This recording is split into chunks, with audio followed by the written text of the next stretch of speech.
Canal 9, BioBio Televisión, presenta Plataforma One Health. Muy buenas noches, encantada de saludarles nuevamente. Aquí estamos conversando sobre un tema sumamente relevante, la plataforma One Health. ¿Cómo existe esta interdependencia entre la salud humana, la sanidad animal y los ecosistemas? En el primer capítulo que vimos en la semana pasada, conversamos mucho sobre el concepto de One Health, el origen, la historia. Pero en el día de hoy vamos a conversar sobre otros aspectos que son tremendamente relevantes, que es cómo impacta esto en los ecosistemas. Entonces, tenemos en nuestro primer bloque, tenemos un invitado, él es el doctor José Luis Palma Lizana, él es geólogo y magíster en ciencias, mención geología de la Universidad de Chile, doctor en ciencias de la Tierra por la Open University del Reino Unido. Él es profesor asociado y director del Departamento de Ciencias de la Tierra de la Facultad de Ciencias Químicas de la Universidad de Concepción y además es director del Observatorio de Riesgos Ambientales de la Universidad de Concepción. Él se ha dedicado en su trayectoria a estudiar riesgos naturales, especialmente volcánicos y remoción en masa. Buenas noches, José Luis, ¿cómo estás? Buenas noches, Jacqueline. Qué bueno, muchas gracias por estar acá. Mira, una de las cosas que hemos estado experimentando en el último tiempo es que han aumentado los eventos, comillas, tú nos corregirás, de catástrofes o eventos naturales. Se cree que muchos de estos eventos están asociados al cambio climático, pero aparentemente hay algunos eventos en los cuales sí están asociados y otros no están asociados al cambio climático. Quisiera que nos contaras un poco sobre eso, de estos eventos naturales, si se llaman catástrofes naturales, si son tan naturales y si efectivamente están todos asociados al cambio climático. Bueno, existen los eventos que se llaman hidrometeorológicos, que obviamente están asociados al comportamiento de la atmósfera, ¿ya? Nosotros hemos visto en los últimos 2 años precipitaciones muy intensas en la región del Biobío, bueno, y en otras regiones de Chile, y esos están ligados directamente con el cambio climático y con los cambios de circulaciones de masas de aire, cambios de temperatura de los océanos, etc. Entonces, todo lo que tenga que ver con la atmósfera está asociado al cambio climático y para eso tenemos todas las inundaciones por lluvias intensas. También tenemos las remociones en masa, porque muchas de las remociones en masa, que son estos aluviones que pueden bajar o estas caídas de cerros que nosotros podemos observar, se gatillan, en el fondo son causadas por estas lluvias intensas también. ¿Okay? Ahora, existen otros tipos de fenómenos naturales que no están ligados a la atmósfera y son más que nada intrínsecos del comportamiento de la Tierra.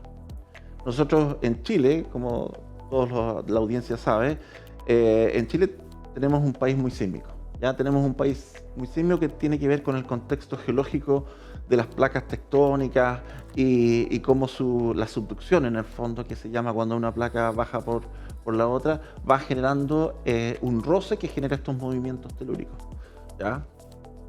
Y esos movimientos, como son a escala geológica, que nosotros llamamos, son eventos que han ocurrido por millones de años atrás. ¿Ya? Nosotros tenemos registros de los últimos décadas o quizás últimos 100, 200 años, pero la verdad es que estos son fenómenos que están ocurriendo desde millones de años de atrás. Junto con los terremotos, ¿cierto? Tenemos los tsunamis, porque los tsunamis también ocurren producto de este movimiento de placas, ¿ya? Y las erupciones volcánicas, que nosotros también tenemos una cordillera donde en gran parte de la cordillera, no completa, pero en gran parte de la cordillera tenemos volcanes activos, y esos volcanes también responden a ese contexto geológico, es decir, que viene del interior de la Tierra. ¿Ya? Entonces, esos fenómenos no están asociados al cambio climático, pero sin embargo, cualquiera de todos, hidrometeorológicos o terremotos o volcanes, podrían generar potencialmente un desastre en Chile. Qué interesante lo que nos estás planteando, porque uno normalmente, como ha aumentado la frecuencia de estos, comillas, desastres, uno todo lo asocia al cambio climático. ¿Y por qué uno está preocupado en estos minutos de esto? Porque existirían poblaciones que serían más vulnerables que otras. desde el punto de vista de la edad, de su condición física, de su condición médica, pero también de dónde estén ubicados. Entonces, hay una preocupación constante a nivel mundial de cómo medir esa vulnerabilidad y cómo se puede gestionar un riesgo. Entonces, me gustaría, porque tú diriges un programa asociado a este concepto, ¿de qué manera, científicamente hablando, ¿no es cierto? No así de manera subjetiva, de que yo creo, que yo opino, que no sé. ¿Existe alguna metodología, primero, para definir riesgo, ¿no es cierto? Y segundo, ¿cómo a partir de esa metodología podríamos decir que hay ciertas regiones, comunidades o territorios, e inclusive poblaciones específicas que podrían estar en un estado de mayor vulnerabilidad que otra? Ya, esa es una muy buena pregunta. La verdad es que la palabra riesgo es un término técnico que está en boca de muchos. Ya muchas personas hablan del riesgo, que existe mayor o menos riesgo, pero no siempre se utiliza de buena manera. Entonces, para explicarlo, yo lo voy a dividir en varias etapas. ¿Qué es lo que ocurre? Que nosotros primero tenemos estos eventos de los que estábamos conversando recién, ¿cierto? Y estos eventos tienen magnitudes, ¿ya? Y tienen un potencial impacto, ¿ya? No es lo mismo, por ejemplo, tener un terremoto grado 9, ¿cierto? Que tener un terremoto grado 4, ¿ya? El impacto que puede generar estos terremotos son distintos. Entonces, eso es algo que se tiene que evaluar. Además, tenemos que evaluar la frecuencia de estos eventos. ¿Qué tan frecuentes están ocurriendo? ¿Ya? Porque eso determina un poco qué tan recurrentemente nosotros podemos ser afectados por esos eventos. Entonces, todo eso es un estudio que se llama de los peligros geológicos o de las amenazas. ¿Okay? Entonces, en el fondo, nosotros estudiamos los fenómenos. Okay, ese es el primer punto, y es el punto de partida, y es el más importante. Después viene el estudio de la exposición. ¿De qué se trata la exposición? Se trata de conocer quiénes serían afectados por esos eventos y cómo serían afectados. Entonces, no es lo mismo, por ejemplo, que tengamos un terremoto grado 7 aquí en Concepción, pero las personas que están viviendo en Arica probablemente ni siquiera lo van a percibir, ¿verdad? Entonces, esas personas realmente no están expuestas a eso. Lo mismo con las erupciones volcánicas. Generalmente, las personas más expuestas, es decir, que realmente pueden ser atacadas o que van a sentir, digamos, las consecuencias negativas de una erupción volcánica son las que viven alrededor. Entonces, esa es la exposición. ¿Quiénes están expuestos y de qué manera? ¿A qué tipo de fenómenos están expuestos? Y después viene la vulnerabilidad. La vulnerabilidad trata, en el fondo, con si es que yo voy a estar expuesto, si es que a mí ese terremoto me va a afectar o la erupción volcánica me va a afectar, ¿cómo yo voy a responder frente a ese efecto, ante ese evento? Porque, por ejemplo, si viene una erupción volcánica, yo tengo que saber cuáles son las vías de evacuación. Cuando las autoridades nos van a dar una alarma que nos dice que tienen que evacuar. Entonces, ¿puedo yo evacuar, por ejemplo? ¿O necesito ayuda? Hay muchas personas en sillas de ruedas, por ejemplo, que no podrían evacuar. ¿Sé dónde están los lugares de evacuación o no lo sé? ¿Qué tan rápido o cuánto tiempo tengo para yo evacuar? ¿Cómo yo me preparo para estar aislado, para salir de mi casa? ¿Cómo lo hago con mi familia? Después, una vez que ocurre el evento, ¿cómo yo puedo reconstruir de alguna manera la vida que yo tenía antes?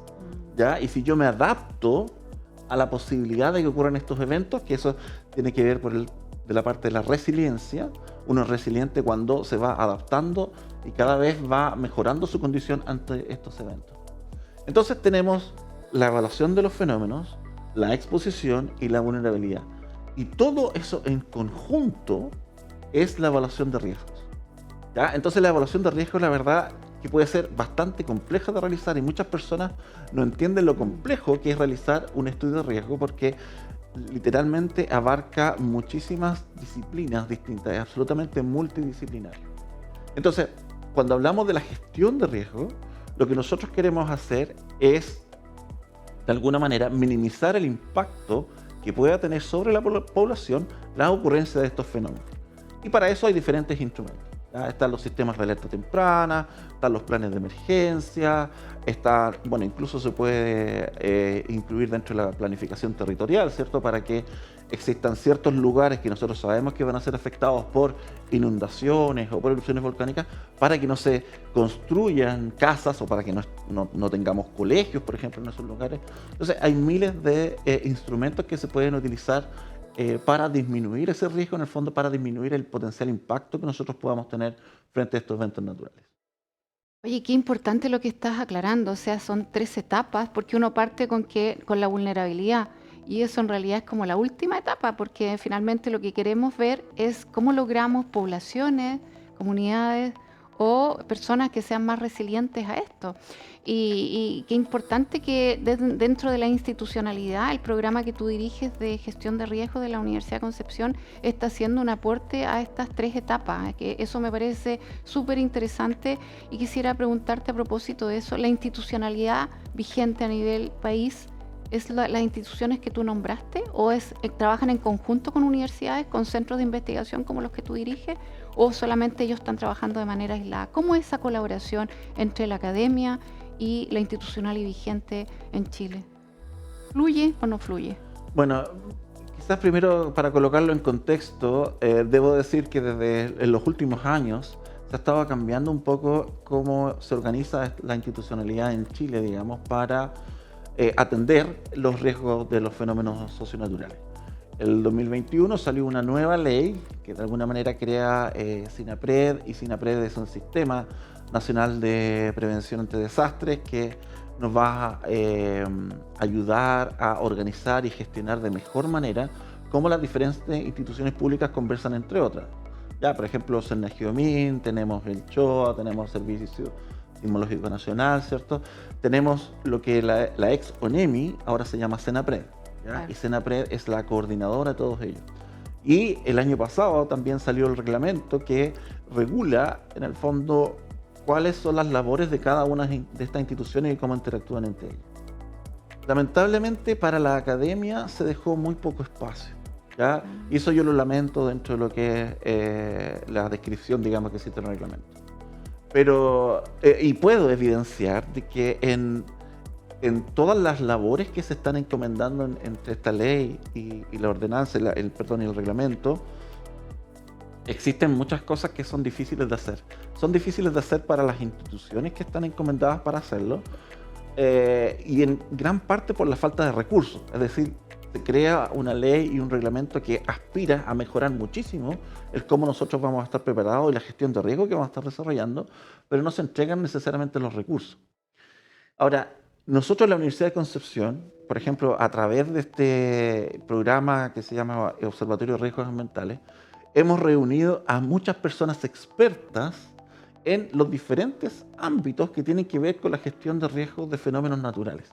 Y lo que estamos tratando de hacer, porque esto comenzó recién el año pasado, estamos tratando de hacer de mostrar todo lo que podemos hacer, que son muchas de las labores que tienen otras instituciones, para que la academia se integre de mejor manera apoyando a estas instituciones, mejorando lo que se está haciendo hoy día y mejorando lo que las propias instituciones tendrán que hacer en el futuro.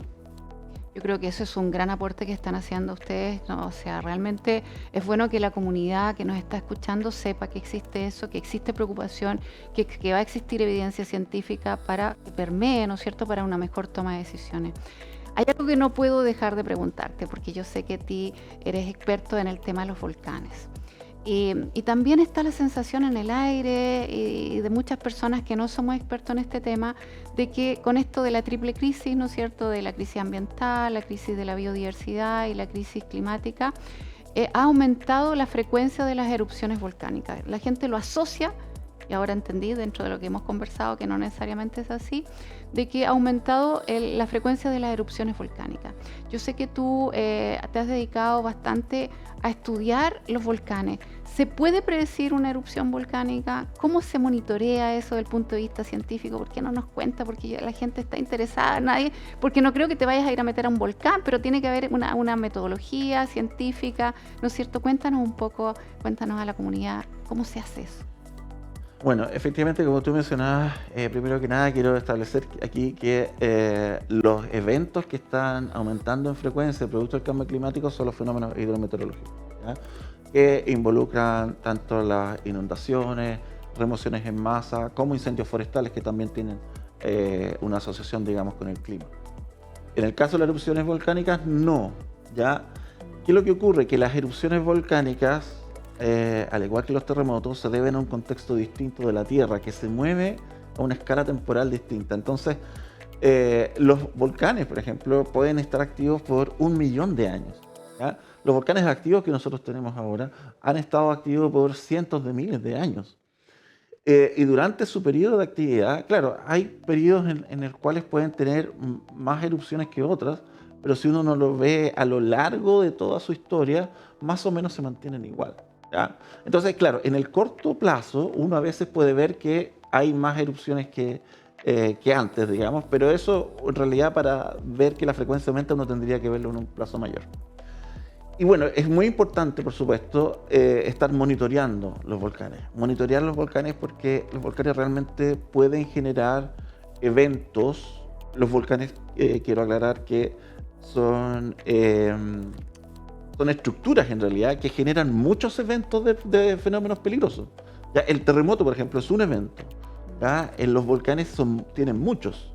Tenemos los flujos de lava, tenemos estas columnas eruptivas con caídas de ceniza, tenemos los aluviones volcánicos, tenemos corrientes piroclásticas. Hay muchos fenómenos que se combinan dentro de lo que es la erupción volcánica.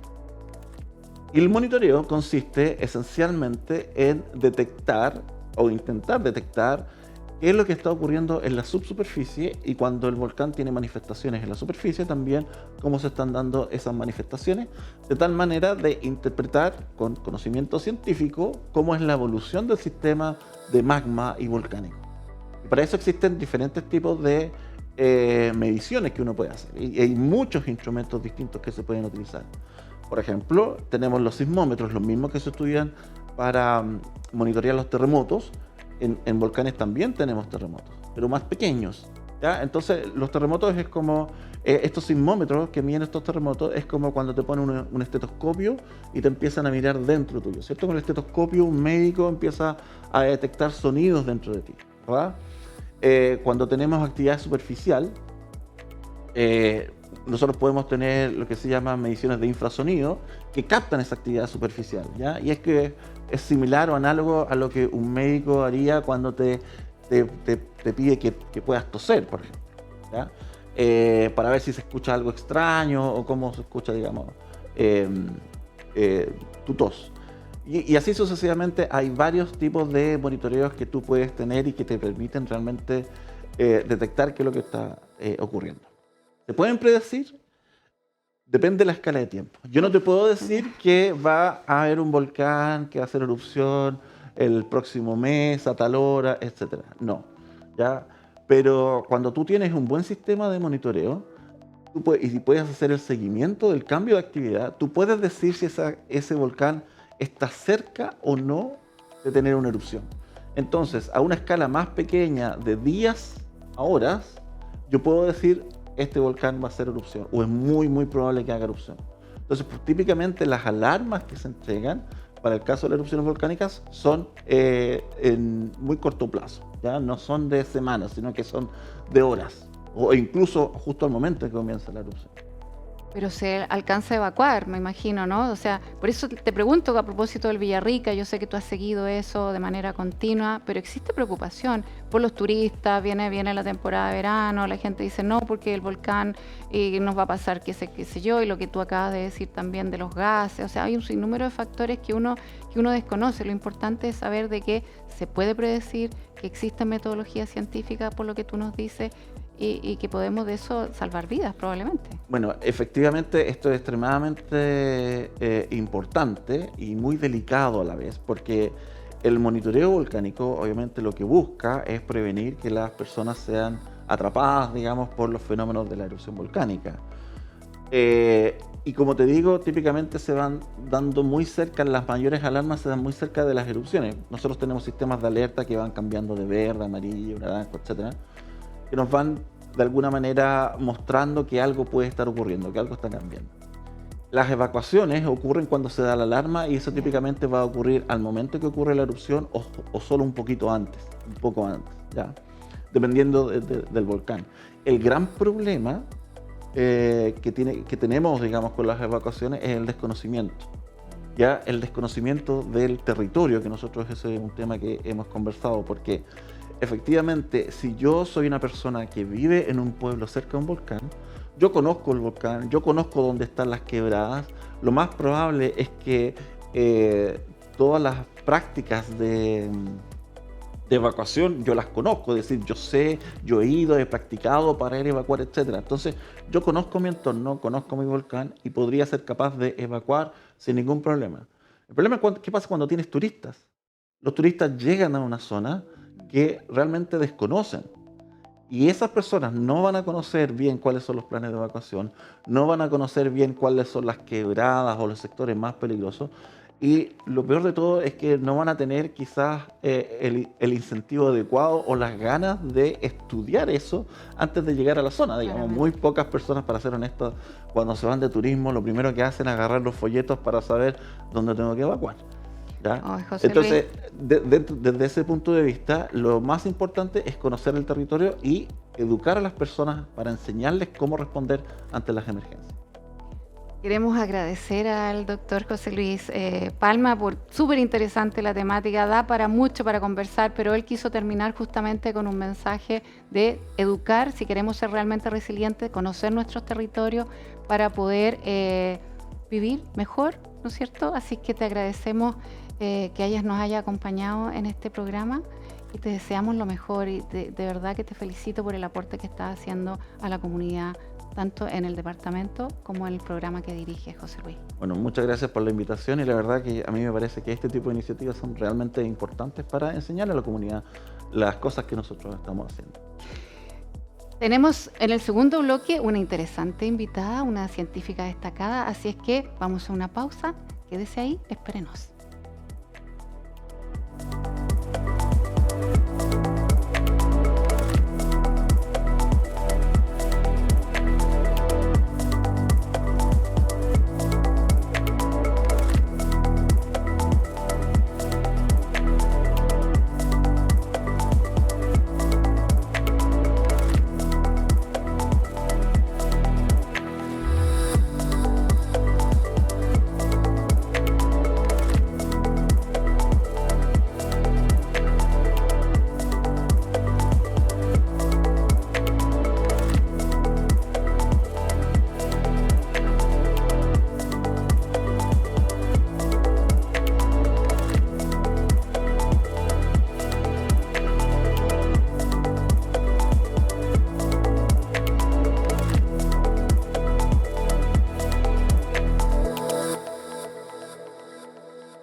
Y continuamos con la segunda parte del programa Plataforma One Health.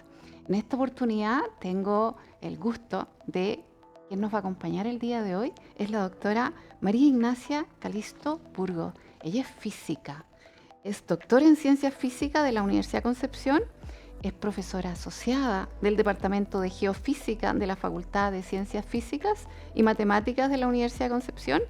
Ella es especialista en terremotos, en modelación de tsunamis y busca entender el origen del terremoto, la generación del tsunami y la detección temprana de estos fenómenos.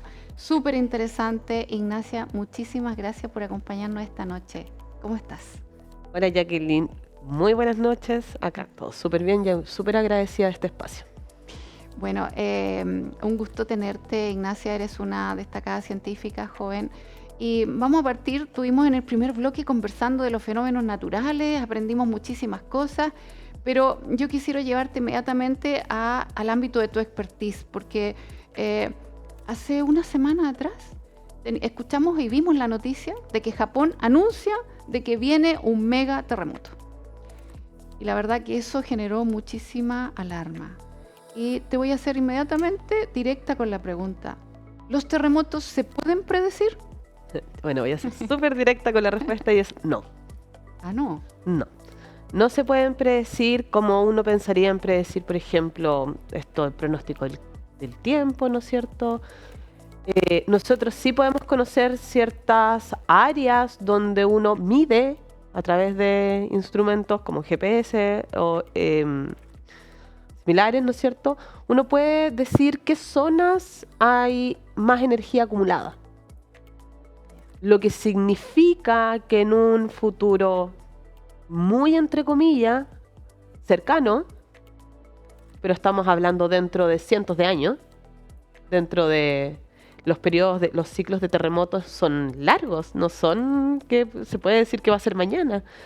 Hay más probabilidad de que rompa ciertas zonas que otras antes, que es lo que ocurrió, por ejemplo, en la zona de Nankai, que es esta noticia que aparecía acerca de Japón, que para los que no saben o lo que no han leído es como la parte de abajo, como Japón es como una J más o menos, la parte de abajo, esa es una zona que tiene la misma tectónica que nosotros, donde una placa está subductando bajo la otra, tal como lo dijo José Luis en el bloque anterior. Y este tipo de configuración donde ocurre esto, ¿no es cierto?, hace que en algún punto esta energía acumulada rompa. Y si esta energía acumulada rompe, va a generar un tsunami. Entonces ahí es donde entro, digamos, mi área de expertise, que son terremotos tsunamigénicos y otro tipo de generaciones de tsunami. Entonces lo que uno puede ir viendo es puede ir monitoreando forma de choque de las placas y decir en que los lugares que están menos o que tienen menos energía, que están menos acoplados, que se pueden mover más libremente, van a estar así. Sin embargo, los lugares donde esto está bloqueado, se está acumulando esta energía, es lo que va a tender a romper.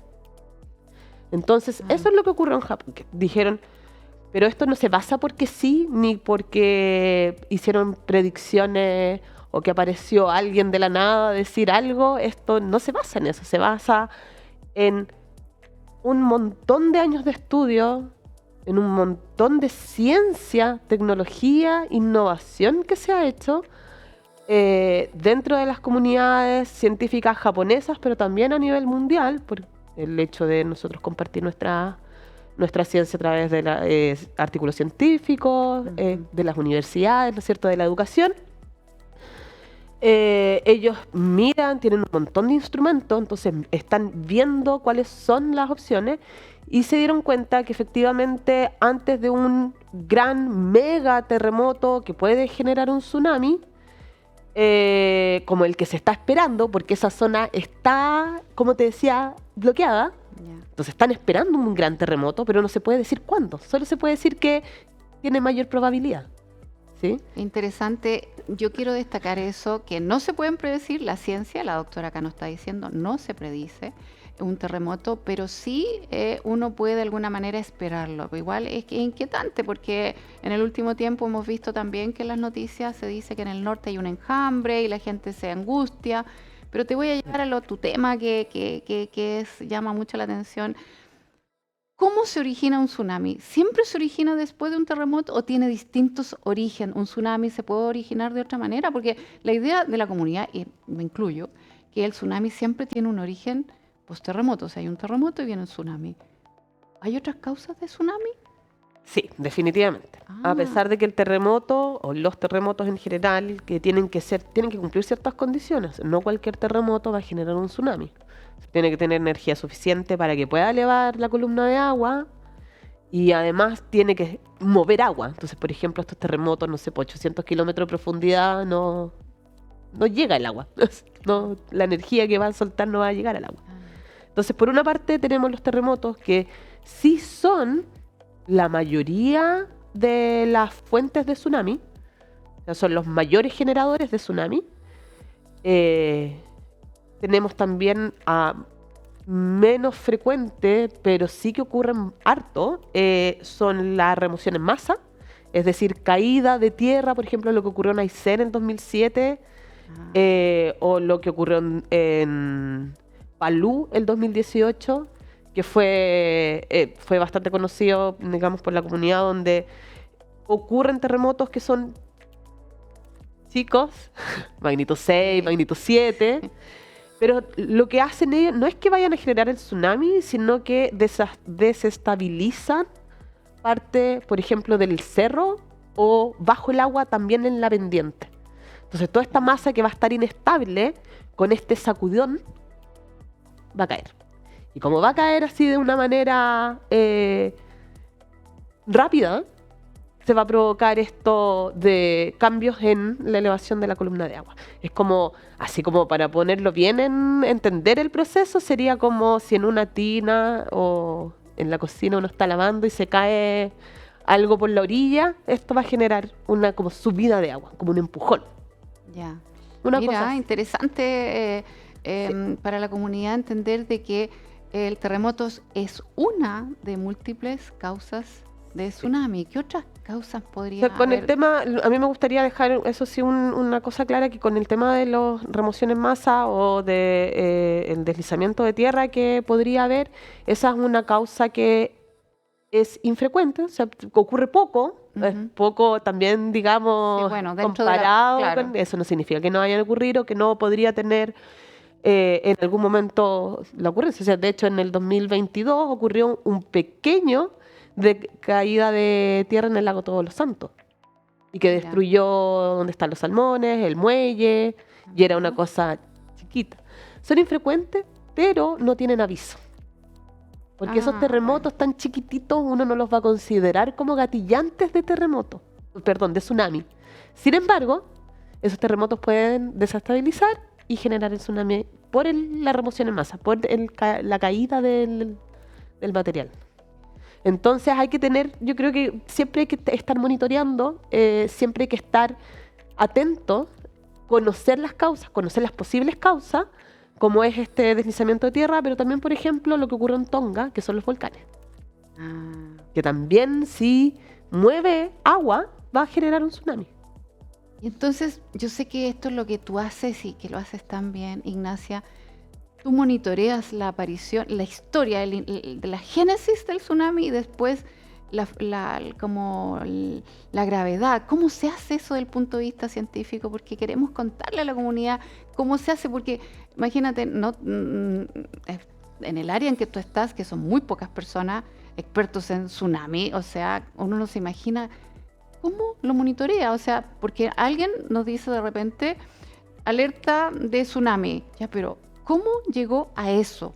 A informar a la comunidad de la alerta. Cuéntanos la metodología científica que tú empleas y cómo si efectivamente eso puede ayudar a salvar vidas, como lo vimos con los volcanes, con José Luis. Exacto, o sea, tomando un poco de lo que ocurrió en el bloque anterior, la idea es uno es conociendo nuestra historia. O sea, nosotros sabemos que los terremotos, por ejemplo, que es lo más probable que vaya a generar un tsunami, por un tema de que es más frecuente,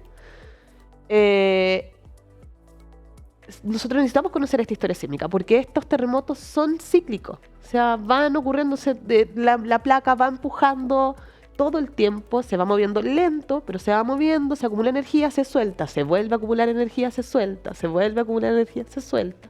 Y es por eso que tenemos una historia tan grande sísmica y tenemos varios terremotos que sí han generado tsunami en distintas partes de Chile, por ejemplo, o en el caso de el que están esperando en Japón. O Sumatra, o ya hay una infinidad de otros sectores, ¿no es cierto? Entonces lo que uno hace es como decir, ok, si nosotros conocemos cómo se generan, ¿no es cierto? Si nosotros podemos estudiar las fuentes, sabemos la historia, podemos ir monitoreando ciertas variables que sabemos que son importantes, como por ejemplo lo que te comentaba acerca de la acumulación de energía, vamos armando, digamos, estas fuentes. Y esta fuente en algún punto va a romper. Y eso es uno de los ¿cómo trabajos. lo monitoreas, Ignacia? Bueno, ¿Tienes sensores? Ese es uno de los trabajos. Ya. La forma de monitorear, bueno, son varias. Hay una serie gigante de formas de hacerlo. Unos a través de sismómetros, igual que Ya. los que se usan para los volcanes, ¿no es cierto? Que es lo que estaba diciendo José Luis, que en realidad son los mismos que se ocupan para los terremotos. Ya.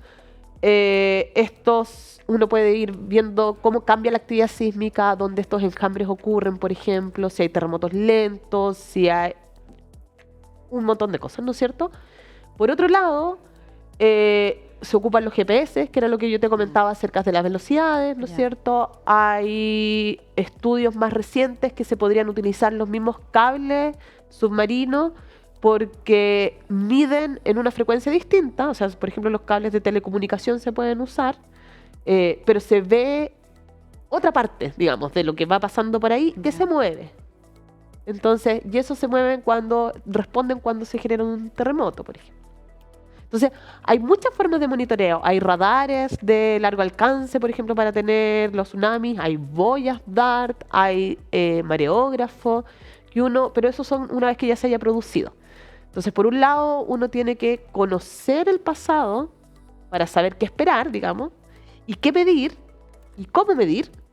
Y por otro lado, tenemos los instrumentos de ahora, ¿no es cierto?, que nos van dando una idea de cómo va evolucionando, cómo se va acumulando energía, o por ejemplo, cuando se mira la topografía del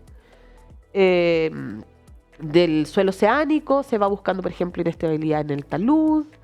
Entonces hay varias formas de ir mirando. Sin embargo, si no conocemos, tal como lo dijo José Luis, si no tenemos una educación y no vamos evolucionando, buscando tecnología, buscando innovación, no vamos a tener todas las herramientas para poder procesar todos los datos, por ejemplo.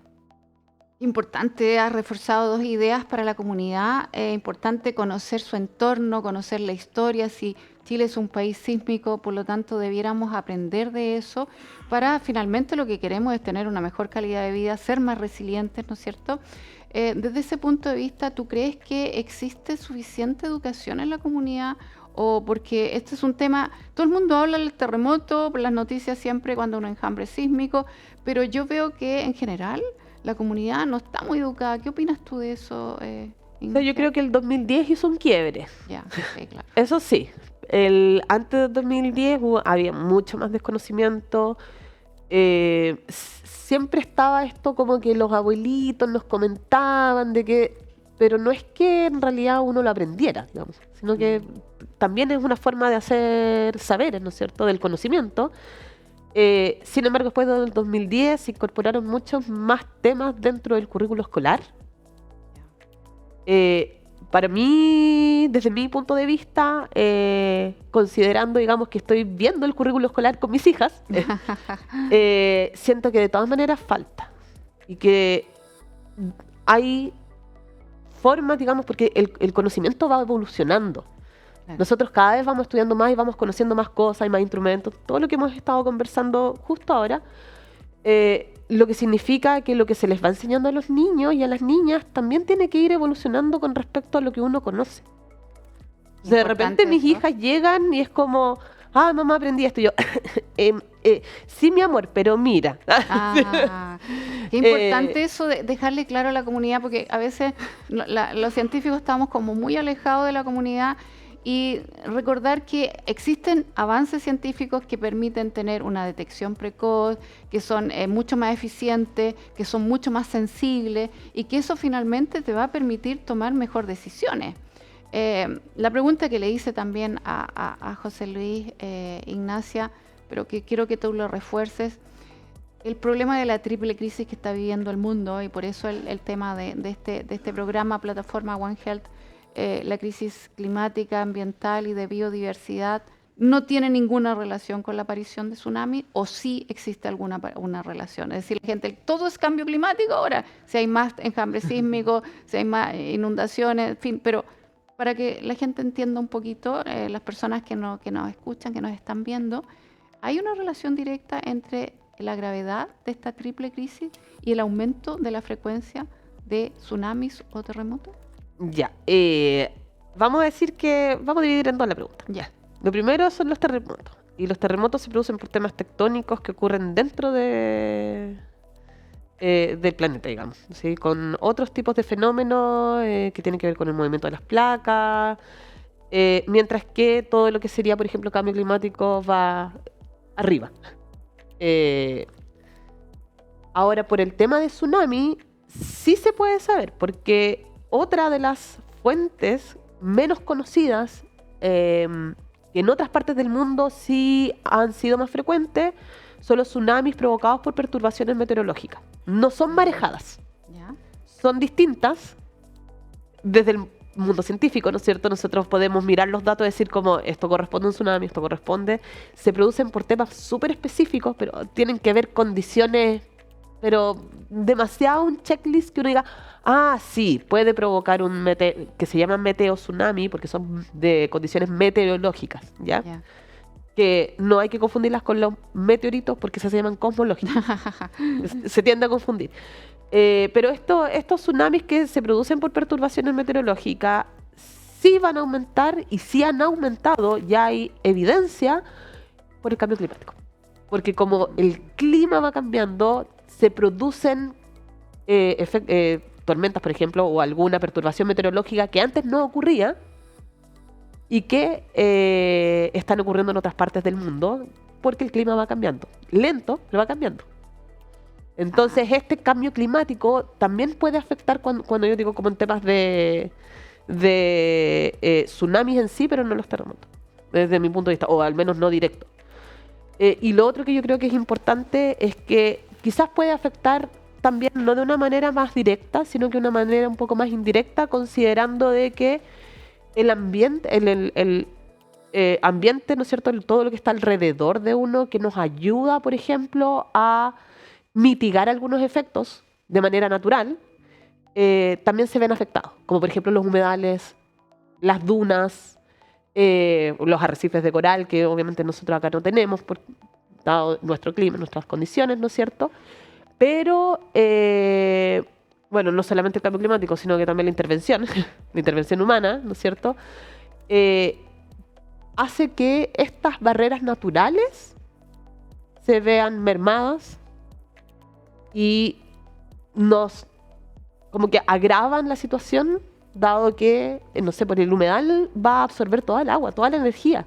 Entonces una ola que va a venir, va a ir a encontrar algo y luego va a ir con mucho menos energía. Qué bien lo explicas, Ignacia. A propósito que el programa es de hoy día de los ecosistemas, las barreras naturales, los humedales, las dunas, ¿no es cierto?, nos sirven para protegernos, ¿no es cierto?, de que el efecto sea menor.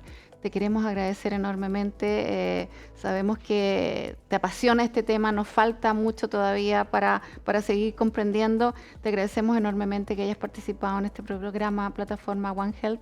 Te deseamos lo mejor, tienes un futuro excelente por delante como científica. Muchas gracias por estar el día de hoy. No, muchas gracias por el espacio. Como dijo José Luis, realmente los espacios, se agradecen los espacios donde uno puede tener esta forma de relacionarse y de dar a conocer lo que uno va haciendo en pos de la comunidad en general. Muchas gracias. Bueno, y a todas las personas que nos están viendo, quiero decirles simplemente hasta pronto, que sigan cuidando el medio ambiente, que podemos juntos, todos juntos, lograr acciones de mitigación y adaptación a la triple crisis que afecta al mundo. Hasta pronto. Canal 9, BioBio Televisión, presentó Plataforma One Health.